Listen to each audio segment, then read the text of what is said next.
Well, hello, I'm Jerry McKee, and welcome to Prime Time. It's 7 o'clock, and yes, you missed all the clocks. You might one kind of ding off, but welcome to Monday at 7 o'clock, and the weather is great. We've had little hot spots here and there for the first day of fall, and the first day of fall starts bringing all the leaves down and cooler weather, and the best thing in the world is not mowing grass. Again, so that takes a little time to do, and little hot weather it gets worse.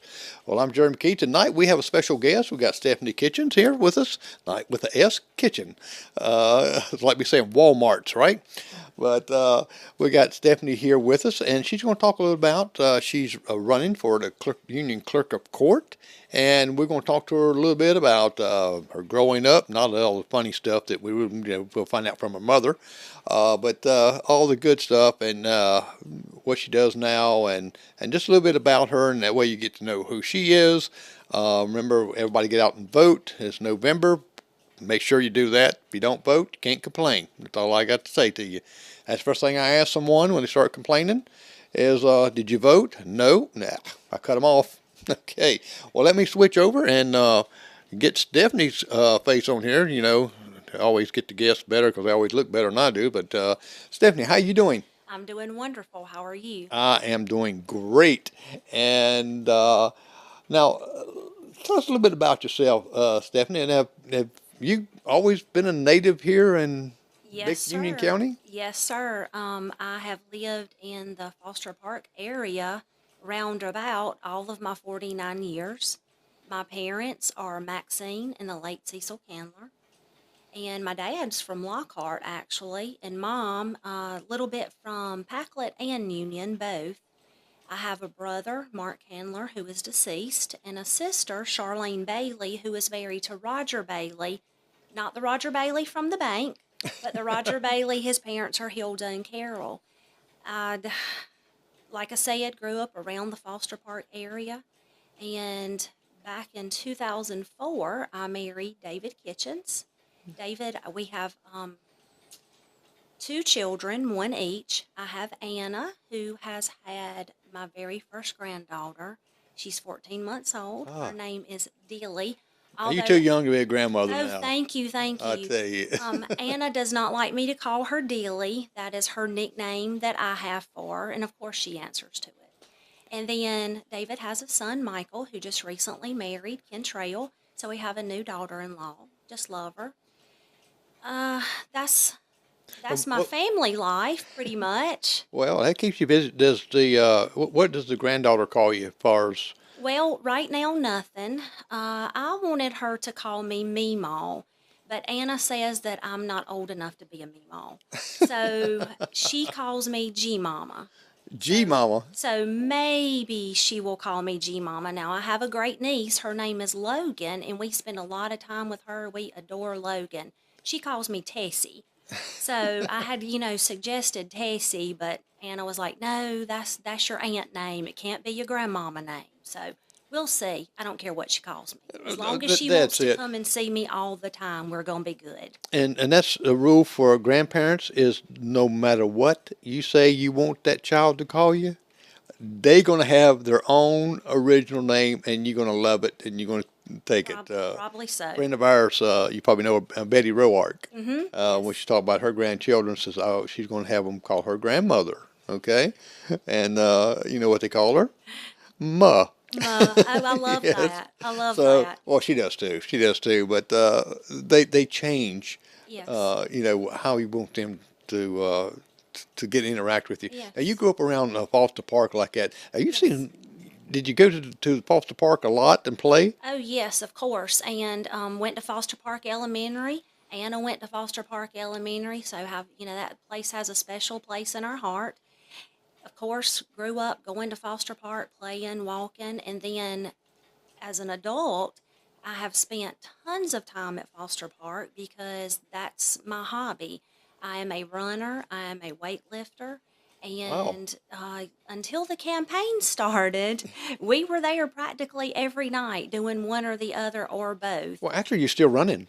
Oh, Well, yeah, there fun. you Yeah, go. there There you you go. go. There you go. Now, Yes, sir. now, since being a small and growing up, there's been a lot of changes over at the Foster Park, hasn't it? Oh, there has. I've seen it go from the little inside loop around the pond to that being so much prettier now and getting rid of that little moat-like area and the playground being so pretty and that beautiful fountain. Yeah, I love that Foster Park. it's turned out beautiful. I think Jamie Tremble's had a lot to do with that right there Yes. and Yes. instigating a lot of that stuff there. So she did a great job in doing Yes. that because it is beautiful. And when they It had the is. fireworks there, it is great. Gorgeous. It is. Now, did you live around that area right in the Foster Park area? I know some houses all around in the Yes. I, area. I grew up on Pine Needle Road. And from Pine Needle Road, I went to Lakeview Heights with my first husband. And then from Lakeview Heights, I went to Santee Circle with David. And now we're living in his family's home on Hart Street. His Oh, grandparents actually built the home that we live in. It was built in 1919, if I'm not mistaken. wow. And I am, other than the home that I grew up in, I am now in my home. It is a home that I'm proud to call my own. Well, you grew up in Union County, and by looking at other counties around, and I know my son moved away and went to Greenville, and now he's back. He says, "I don't know why I left. I love it here." No, Just because it's a small town, yes, and everybody knows everybody. yes, yes. I'm sure if I really thought back hard as a teenager, I'm sure there's probably a couple of times where I didn't have anything to do or got mad at my parents about something. I'm sure I made the comment, I can't wait to get out of Union. But I've really never wanted to leave Union. I know that this is my home. We're close enough. We can find something to do somewhere. But I expect Union to grow. I see a lot of growth coming to Union. And I think we're going to start having younger people, more often wanting to move here. I believe they are too, because they're building the ball field. The Yes. university is Yes. right downtown. Yep. We've got all these festivals, just like Uniquely Union was a great Right. success. A Right. lot of people went there. I couldn't make it. I had two other obligations, so I kind of missed it this year. Well, I was there enough for you. I was there all night. Well, not all night, but 5 until whenever, Friday night. Did the farm show Saturday morning. I was at Uniquely Union by about 12:30, and it was probably around 10 when I left Saturday night. So I was there enough for you. So you spent time at both places there because they had the farm Yes. show there also, Yes. and we Yes. have a lot of different things here in Union We now do. that props up, that people can go to, Yes. kids can go to. Yes. So it's with all the housing being built coming in, and when Yes. that brings more people, Yes, it so we're going to does. have more things That's going on, right. don't we? That's right. And I'm excited about it. Now, tell me a little bit about what are you doing now as far as your position here in Union County? So I will go back and I will start with my working career, I guess you would say. At 15, I started working. I was babysitting and fell in love with working with kids. And I knew right then that that's what I wanted to do. So I babysat on the side until after my daughter was actually born. So she was born in 2000. So I did that from 15 until then. But my dream job, and everyone's going to find this hysterical, my dream job as a child was to be a waitress at Quincy's. No, wait a minute. Yes, Wait a sir. minute. You Yes, you mean sir. your dream job was to That be? was my dream job. So before graduating high school, my first official job was Walmart. So I worked almost every department at Walmart. And then I went from Walmart to the YMCA. So at the same time of working at the YMCA, I also worked at Quincy's. So I accomplished that dream. And I'm going to tell you, I learned some wonderful work ethics there at Walmart and Quincy. So at Quincy's, Cindy Hayes, Marie Atkinson, Sue Farr, and Esther Steele. I love those women. And I learned a lot about how to treat the public and how to smile no matter what. And at Walmart, the main thing then, and that's been more than 30 years ago, was the customer's always right. And that's the biggest thing that I took from Walmart. So I've carried that with me for more than 30 years. But then after graduating high school, after working at the YMCA, the opportunity came up for me to start working at the recreation department. So January of 1998, I started working full time at the recreation department, and I did a little bit of everything there. And the biggest thing with working there is I got to work with my best friend. Though at the time I didn't know he was my best friend. I knew him, I knew that he was my friend, but Chuck Barber, we worked together daily, Hmm. just super, super close. So I got a best friend out of a really good job. Well, wait, look, now let's go back to Quincy's here. Okay, All right. Now, you love that job, and you got to learn a lot of stuff there. yes, I did. Did you learn how to make the bread? No, sure didn't. Ah, Sure didn't. well, now No. I was going to say, we need to. we, No, I tell you, Jerry, I can cook. And my husband will tell you that he hides all of my presents in the oven because I never use it. I don't like to cook. I can do it, but I do not like it, so I do not do it. mm, I can cook some things like I used to do catering and Yeah, I eat my sculptures and wedding cakes, all that stuff like that. nice. Don't do it no more. Nope, No, no. Since I married Dad and I don't even cook. Why should I cook when she cooks the that's best? exactly Right? right. That is exactly right. So your husband cooks? No, we do not cook. We usually eat out. Well, we do now. I mean, she cooks a lot still yet, but we still eat out a lot. Right. Now, in working each one of these places growing up, it really taught you some things as far as work ethics, Yes. being on time, and Yes. responsibility, Yes. and actually, I think it's great. I think everybody should able to work dealing with the public Yes. because it is a Yes. total different ball game. It is, and it's not for everyone. No, it's not. No, it is not. It is not. I love the public. I've always liked working with the public. I've never had an issue talking with people. I've never had an issue with talking to strangers. Number one, because I love to talk. At Foster Park, when I was in elementary school, we had a grade for conduct. Most of the time, I got a C in conduct because of talking. I was never in trouble, never got in trouble for anything, but I did like to But the talk. talking, Did yes. like to talk. Yes, Yeah, sir. I think the school's teaching, I know Sims is teaching these children on how to, they have a little newscast each day and they have different children uh, telling the news, one telling sports and stuff like that. And it's kind of like a little video thing that they use. And I think it's great. It gets them used to talking in Yes. front of a camera, in front of people, and expressing themselves. Right. Right. So, and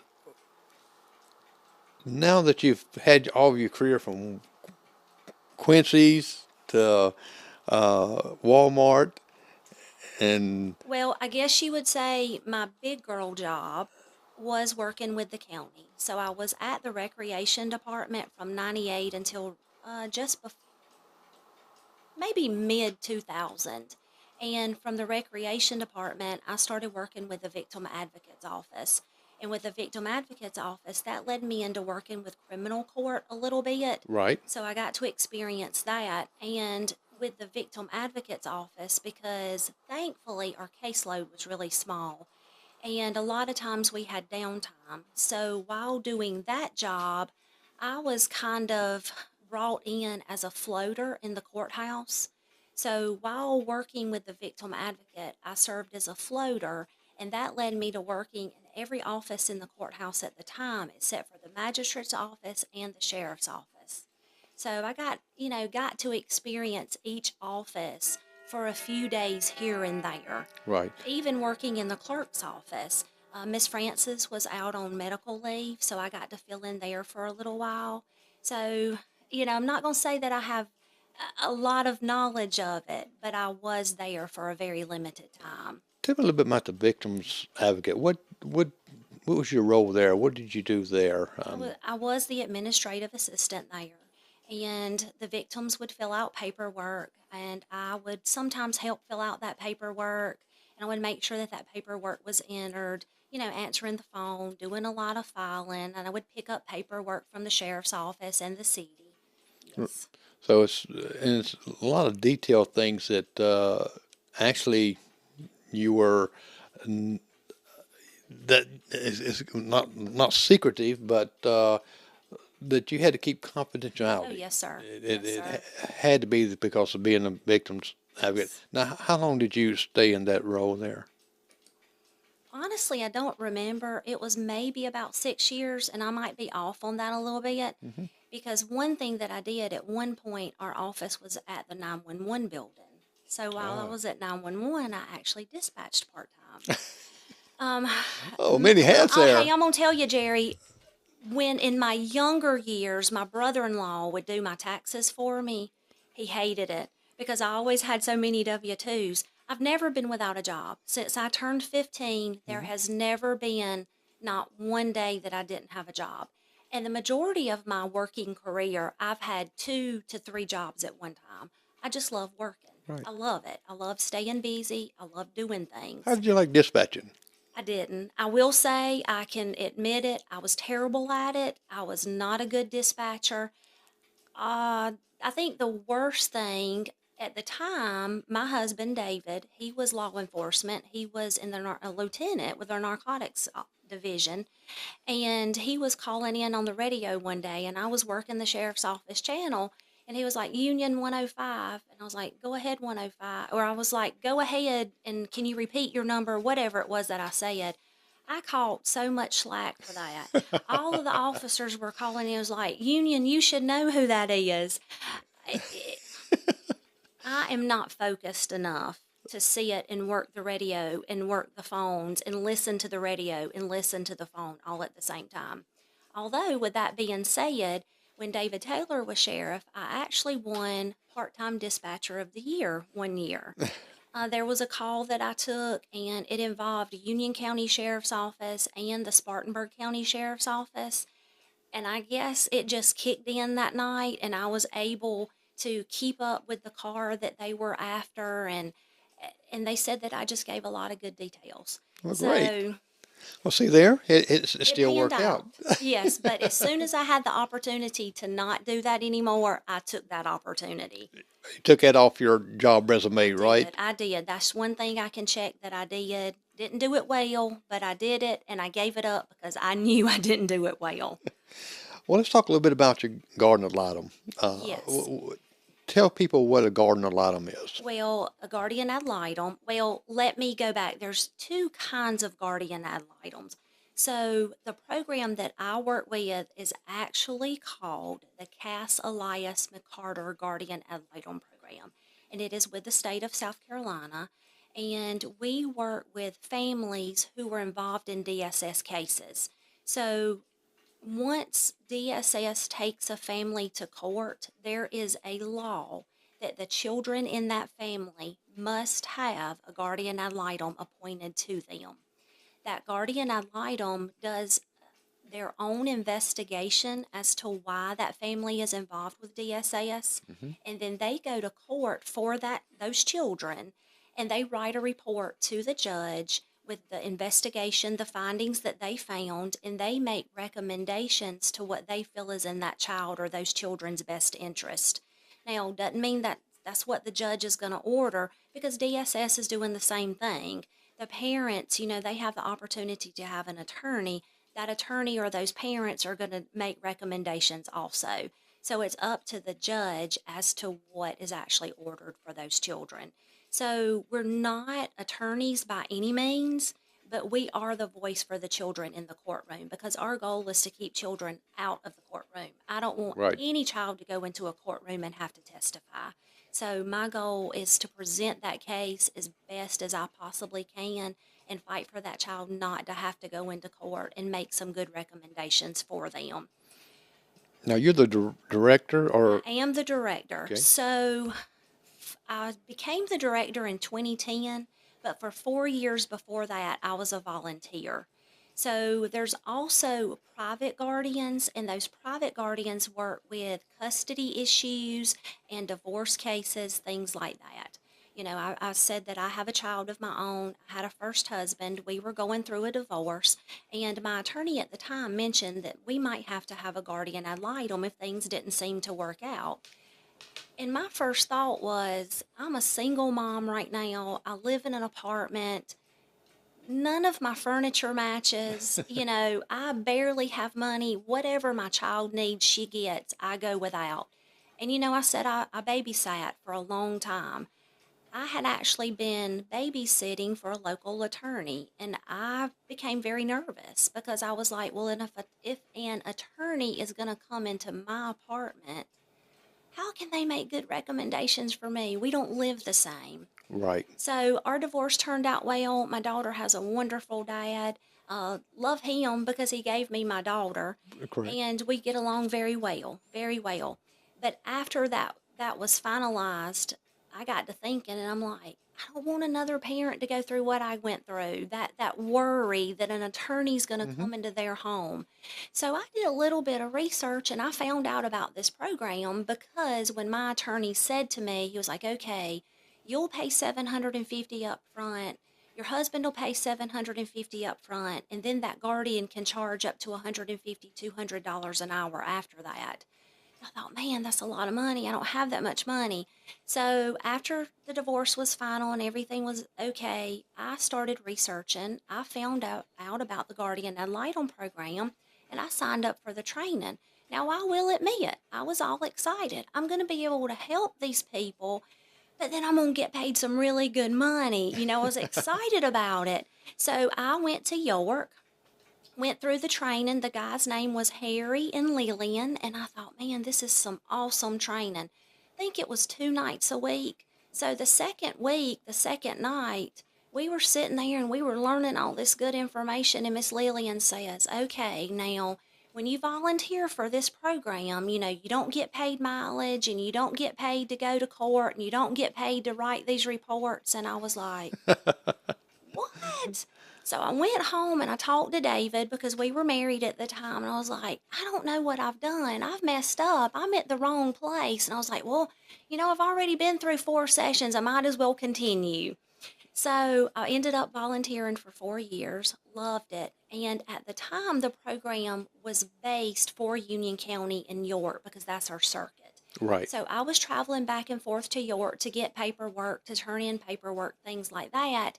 And then Mary was the director, or well, actually, we were referred to as coordinators at the time. Mm-hmm. So Mary Hoffman was the coordinator, and she said, "Stephanie, this position's going to be coming open in Union. We're going to open an office. Are you interested?" I was like, "I don't know. Let me think about it." So I researched it. I talked to her, a good bit, and I was like, "Yeah, I think I will try." So I was lucky enough, and they hired me. So I've been started out as the coordinator. That title was changed about 2 years ago, I guess. So I've officially been the director since 2010.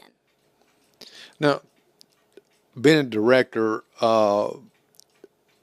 like yourself, you were before then. You were volunteers, Yes. and do you get a lot of volunteers, or do you still always recruiting for volunteers? Because I know in that capacity of being that close to families, to children, Yes. you sometimes you gotta have a heart of compassion, but you also gotta have a tough skin, You right? do. You do. So when I first started as the coordinator, part of my job was recruiting, training, and maintaining volunteers. That has since changed. Now we have a recruitment team that does that, but I still recruit because it's just something that I like to do. And being in union, I kind of know, hey, Jerry would be a good volunteer. Let me talk to him about that. So started out with a handful of volunteers. It's fluctuated throughout the years. I've gone from 8 volunteers, I've gone to 12 volunteers to 4 volunteers. Right now we have 5 volunteers, and I will say we need more volunteers. Right. Our caseload in Union is not huge. It's not like Spartanburg. It's not like Cherokee, but it's good. It's not a good thing for Union. We don't want a big caseload. We want to make sure that we keep that as low as possible, but we also want to make sure that our kids are safe. So it's kind of, you know, a double-edged sword. Right. Well, you got to have, even like you said, sometimes you have 10, 12 like that, but you got to have enough on staff to where you're not going to burn out your Right. volunteers, right? Right. And in union, I am the only staff member.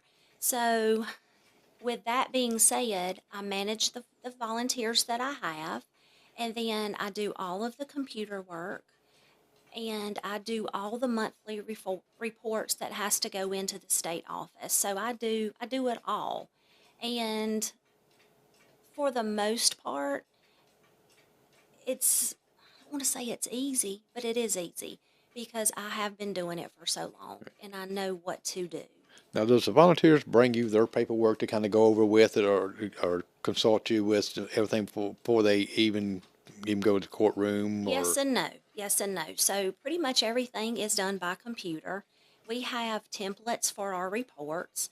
They fill out those reports and they send them to me. Now, when we have a new volunteer, I'll always go over those first reports with them, you know, making sure that they've got the information that they need. But in saying that, I will also say that when a volunteer has a case, they're the one that makes those recommendations. I do not make those recommendations for them. That is their report.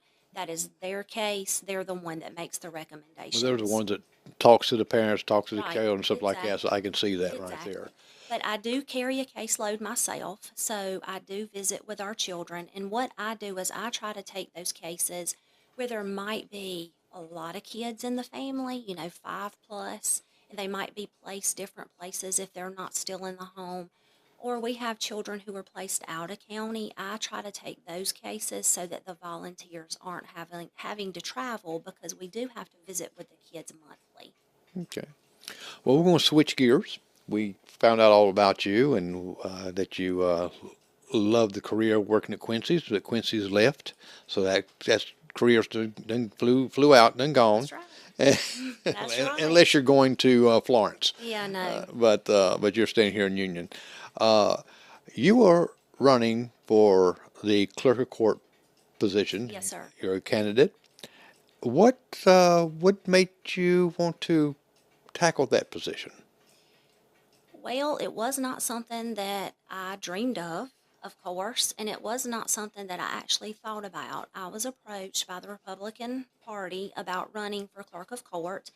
When they approached me, I laughed. I will be 100% honest. I was like, no, you know, that's just not something that I've thought about, not something I've ever thought about doing. And I actually said nobody would ever vote for me. Nobody likes me. Nobody's going to vote for me. And I think, you know, a lot of times people have that kind of outlook on themselves when if they ever thought about something like that.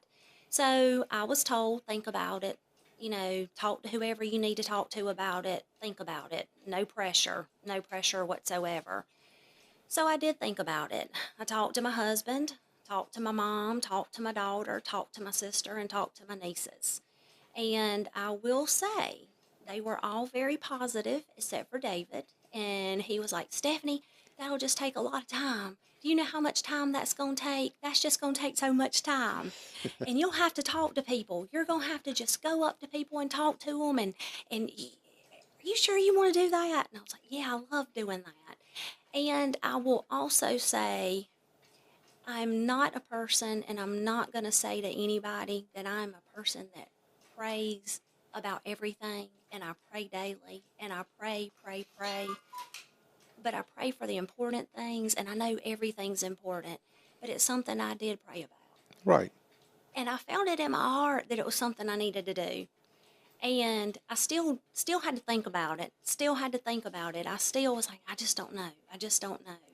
But prayed about it a little bit more, talked to my mama a little bit more, and talked to my sister a little bit more.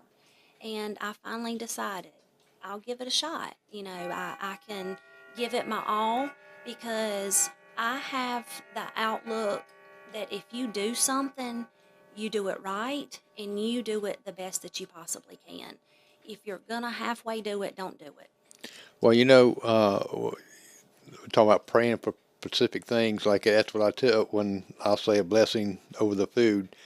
I say directly the blessing over the food. I don't bring in world peace and all this Right. right here. Right. Because most of the time, most people are hungry around there anyway. They want to eat. That's right. But you be specific, and you're right. We pray about all different things, but some things we have to pray directly for. And you went to the best person for advice, yes or no, because they're very honest with you, and that's your mother. Yes. Exactly. Exactly. Now, in going into this, I know the political arena is new, and can be ruthless by which we hear of some like that. I can't see you being ruthless, though. I mean, but I think you got to have a certain personality to meet with people. You've been meeting with people all your life, Yes. from Quincy's to Walmart to your position now. You're dealing with people all the time. Yes.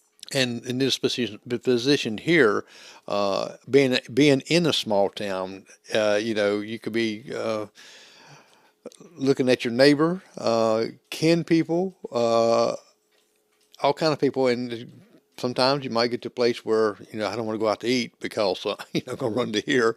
Because sometimes I have to go out of Yeah. town. Sometimes me and Edna to eat. Well, and I'm in that position now. You know, with the children that I work with, a lot of times the recommendations that I'm making for those children, the parents are not happy about. You Right. know, you're they're parents. Parents want their children home. They want their children home, and oftentimes I have to recommend that those children stay in care or stay with grandma or stay with aunt and uncle. And parents aren't happy about that. Right. So, it is difficult sometimes seeing people in Walmart and, at Hardee's, but it's just fact of life. And you just have to smile and wave and go on, because that's one thing, that's work. Out in public is public life. Right. And I've never been approached but one time about a case. And I just had to simply say, you know, I can give you a call tomorrow. If I don't call you before you think I should, you call me and we will definitely talk about it, because it's all confidential and I don't want to stand in Walmart and talk about that, because that's not anybody's business but that Well, family's. right, and you're correct. You got to separate when you're working for the public. You've Right. got to separate the time that you're at work Yes. and time that you're not. Well, Now, and in saying that, I can also say my phone rings constantly. It's weekends, it's after 5 o'clock, after 5:30, and that's fine. If I'm in a place where I can answer that phone, if I'm at a place where I can answer that text, I will. But if I'm sitting there with my family and I can't talk to that person in a confidential manner, then I don't answer that phone. how would you feel? Because I know the clerk office sometimes they have to work late because the courts run late. They have to get paid certain things filed and things like that. So sometimes people think it's a 9 to 5 job, but No. sometimes it goes up, probably about 8 or 9 o'clock. Sometimes, Right. not every day. That's right. But you just said that I mean, you kind of like not a workaholic, but you don't mind if it has to get a job done, you stay to get it done, correct? Yes, oh, of course. And right now, my hours are actually Monday through Thursday, 7:30 to 5:30. And they gave us that option with the state just a couple of months ago. But like tomorrow, I'm probably going to be leaving 6:30, 7 o'clock, because I'm going to be headed to Somerville and visiting a few kids there, visiting a few kids in Orangeburg. So I might not make it home. You know, it might be 6:30 or 7 before I get home. And that's fine. That is perfectly fine. My family has known ever since my child was even little, that I might be home at 5 o'clock and I might not be home at 5 o'clock. We'll just have to wait and see how the day goes. I don't mind going to work early. I don't mind staying late. Now, and this something that you're used to doing. How would you maintain the confidentiality and security of information that will be given to you when you become clerk? How would you handle this? I know you're not in an office like that, Right. but you handle something similar now, Well, correct? yes, every piece of paperwork that I have is confidential. The only people that's privy to any paperwork that I have are the plaintiffs or the defendants in the case. So it'll be the same. It'll be the exact same. So right now, it seems like it's every other week, but I think it's every 6 months I have to do a training online about confidentiality, the securing of records, the security of talking on telephones, everything like that. And it's videos that you watch, and it goes through scenarios of how do you keep that conversation confidential if somebody walks into the office. Right. And it will be carried in. When I'm elected as clerk of court, I'll make sure that that staff gets that exact same training that I've been getting now for the past 14 years. Well, we have similar, same training with the company, and now with social media, uh, papers laying down on your Right. desk, and somebody walks in, they kind of glance down and look at things. A lot of the stuff you're going to have in training that you need to shut your laptop, you need to turn your Exactly. phone over or something like that. In Exactly. certain websites, you don't go Right. on, and Right. especially Facebook. Exactly, exactly. So, and I know that there's restricted areas in the courthouse, and that will be strictly enforced. If it's a restricted area and you're an unauthorized person, you will not be allowed into that restricted area. I Okay, think that's very, very important. right, because people's lives are there, and we Exactly, got some nosy people. exactly. And you mentioned Facebook. I love Instagram more than Facebook. And I think that's something myself with my program. I had to sign something saying that I'm not going to post anything on Facebook that's confidential. Right. You know, Or the Instagram. it's that or Instagram. Yes. I know the last few weeks I have been really lucky that one of the cases that I've been working on in Spartanburg, because I also work in different counties, I help out.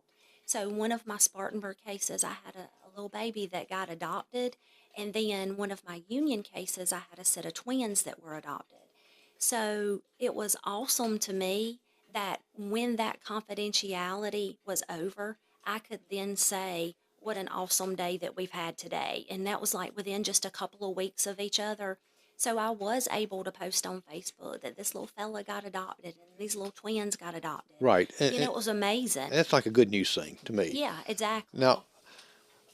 I know that you working in the workforce from, like I said, Quincy's own, Walmart's, like it teaches you a lot of different things. How would you organize uh, your workload? How would you tell me just a little bit about how you organize? I like to organize. I will say with me, I am a little bit, this is self diagnosed. I am a little bit ADD, and I know that if I'm doing A, I cannot start doing B. And if I do, I have to make notes on A so that I can come back. It is very important that I finish one thing before I start another. And I know with the clerk's office, it's several different offices. And I know that it's going to be difficult to keep this office separate from this office. And I know that what I use now to keep things separated, because I've got my volunteers that I work with and their cases, and I've got me and my cases and my computer system that I have to work with. I know my system now, and I know that when I'm elected, that might have to change a little bit. I might have to focus more this week on the family court because that's what's here this week, but then section off a little bit of time every day, whether it's in the morning or it's in the evening for the other offices.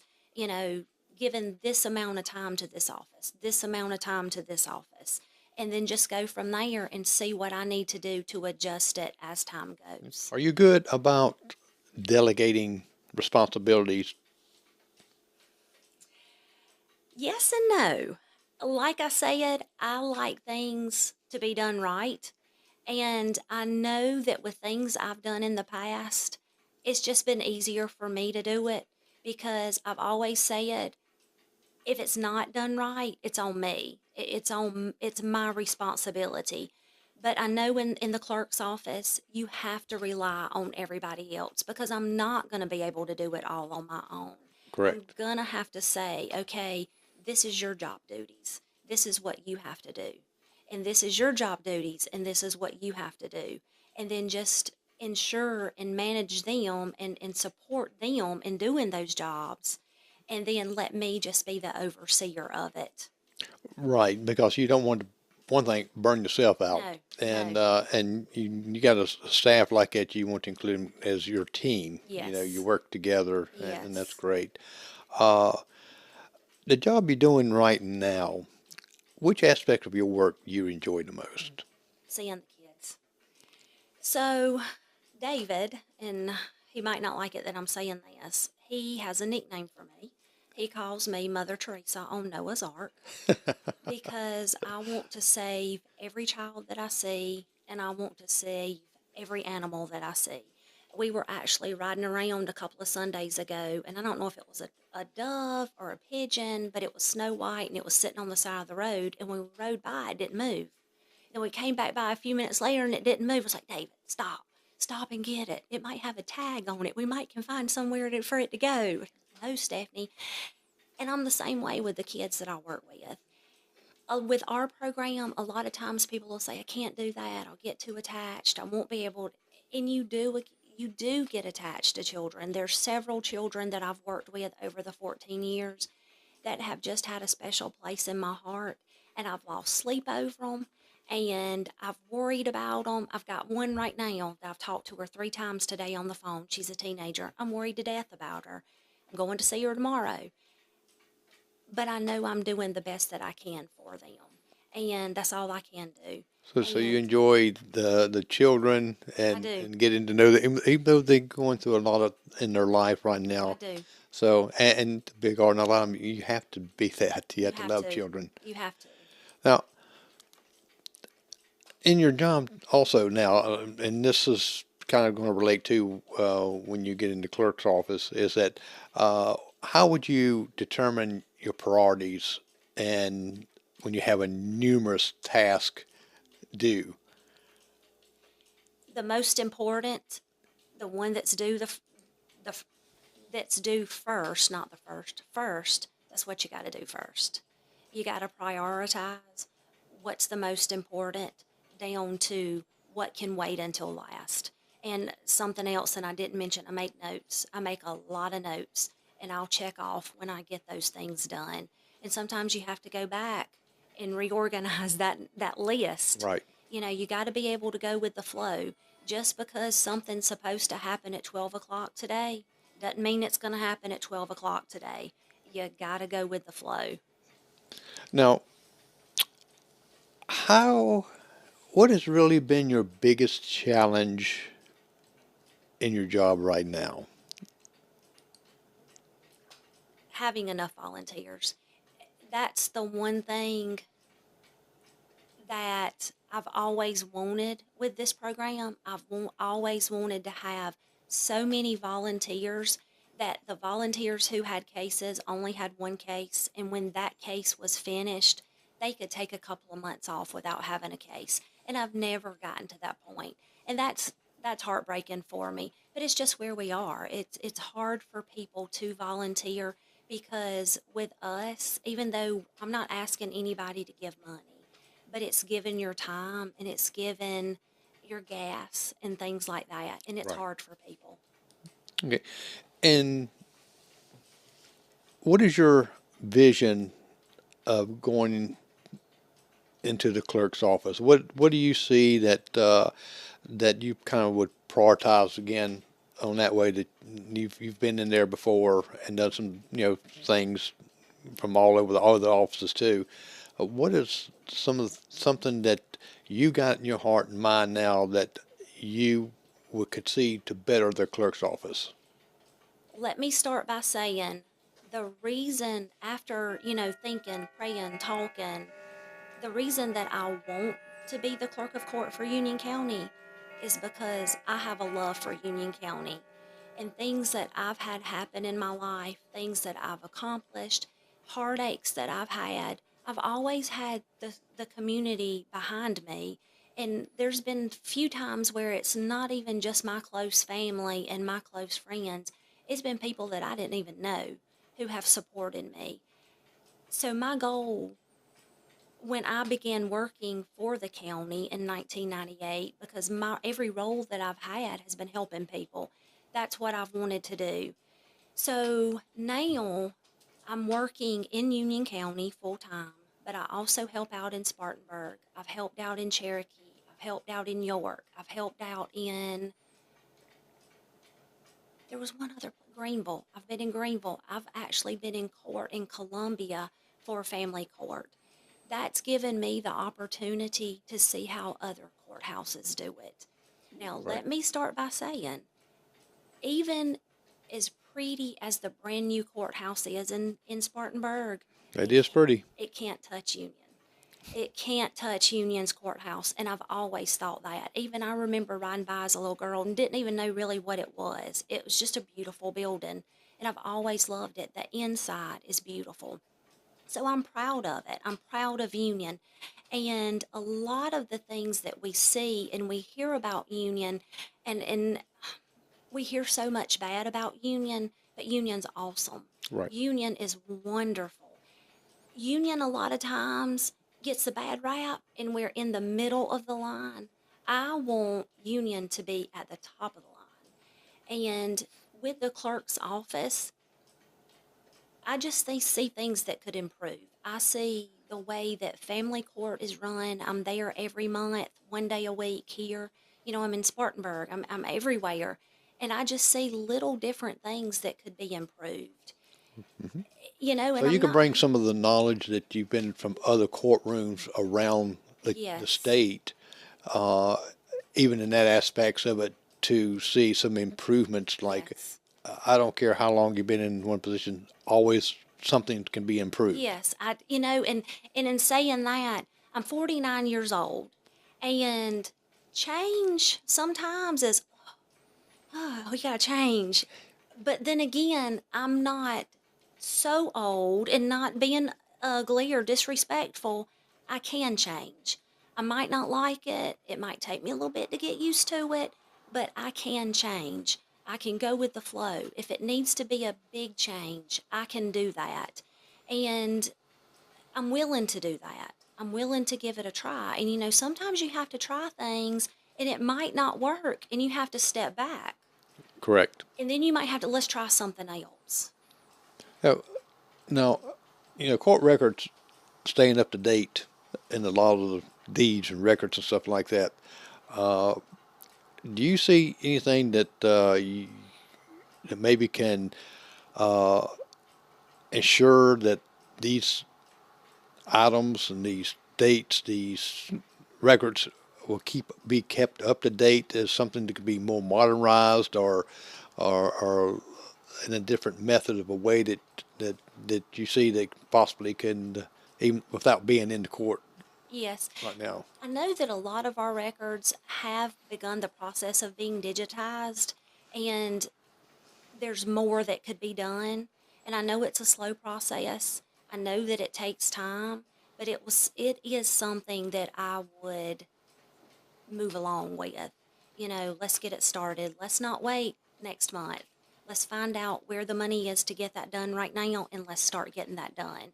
You know, I was telling somebody the other day, when I go to court, I take a humongous bog bag and it's loaded down with my files because I like to be able to pull that paper file out and I like to look at it. But that's not the way of the world anymore. People want to pull that up on the internet. They Instantly. want to pull it up on the computer. You know, I actually talked with a classmate of mine who does not any longer live in Union, but he owns property here. And he was like, Stephanie, I just want to be able to be sitting at, you know, Myrtle Beach or Jamaica or wherever I might be this week and pull that information up and know if I can do something with that property. That's what we need. That's what we need. That's where we need to get to.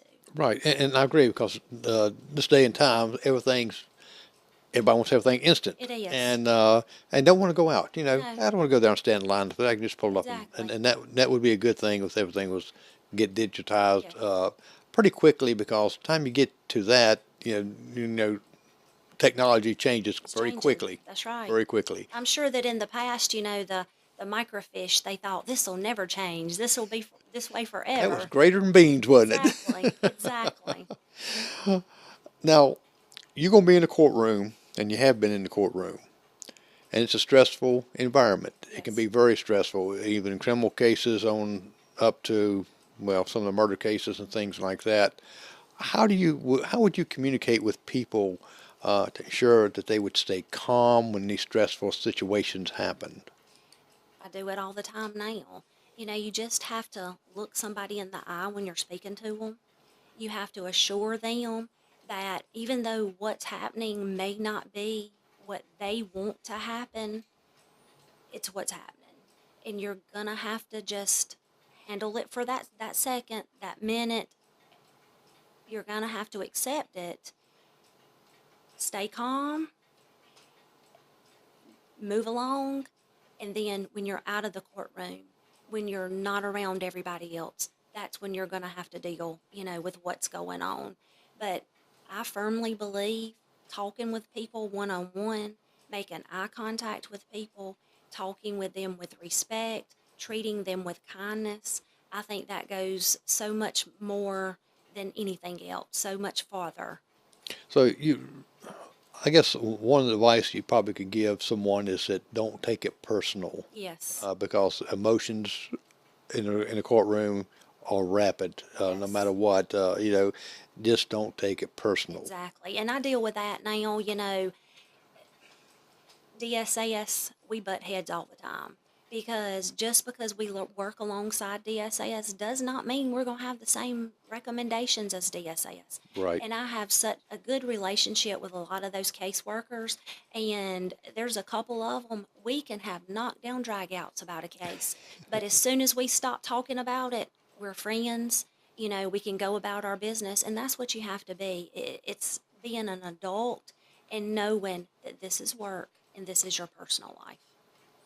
So is that something that you would bring with your staff to talk about? Is don't take it personal, and don't take it home with you. Exactly. Exactly. And it's hard. It's very hard not to take it home. I'm lucky that David has had the job that he has had with law enforcement. So when I am upset about a case, he somewhat knows what I feel. And I understand what he's feeling with some of the work that he does. So we're lucky in that though we're not talking specifics about something, I can say it just didn't go right today. I just don't feel like I did the right, not that I didn't do the right thing, but that the right thing didn't happen today. And that'll go in with the clerk's job, the exact same thing. Now, going into the clerk's position, what will be your first thing you do walking in for that day, your very first day? What would be the first thing that you would do? I've thought about that a lot, actually. And it would be to assure the staff that I'm not there to cause trouble. I'm not there to raise issues. I'm there to make sure that union's where it needs to be, that this clerk's office is at the top of the line, that other offices are calling us and asking us questions and us not calling them to ask questions, and to let them know that I'm there to help them just as much as they'll be there to help me. I want to have a good working team. I want to have a good working relationship with everybody there. That's very, very important to me. I've been in office by myself for 14 years, and I'm excited about having somebody in the office with me because, at Christmas and birthdays, it's just me. It's not fun to have a party by yourself. I'm ready to have those A little lunches Charlie Brown and work Christmas tree together. sitting in your Yes, office? Yes, yes. I'm that's ready. sad. Exactly. And I'm ready for that. I'm ready to have people to support each other. That's very important to me, is to be supportive. And I think that's probably one of the things that the staff in an election has in the back of their mind. What's this person going to change? Because, like you said, Right. people does not That's like right. change. And I will say, when I first decided to do this, I talked with a friend of mine. I wanted them to know that I was doing this. And the question that he asked of me was, will you please run a good and clean race? And I made a promise that I would. And one thing about me, if I'm not going to keep a promise, if I think that there's a reason that I could not keep a promise, I'm not going to promise. I made that promise and I've done that, and I will continue to do that until November the 5th. And in 4 years, when I have to do this again, I will do the exact same thing. Right. I have not questioned any of the staff there, and I will not. When I see them in public, I smile and I wave and I speak because I don't want to make them feel stressed. I don't want them to want to put them in a position where they feel like, I don't want her to think this way or this way. I I don't want anybody to ever be uncomfortable because of me. Well, see, they're voters, Exactly. just like everybody else is. So, Exactly. and I just, that's one of my questions when I asked, did you happen to get anyone speak to you from without, of course, not naming them, concerns or because I know this is a small town again. Right, right. I'm not gonna be dishonest. I have had people reach out, not employees, not Right. staff members, but I have had lots of people from the community to reach out to me and say, this is something that has happened. It shouldn't have happened. I want it to be corrected. I've had people say, I wasn't happy with this. I was dissatisfied with this.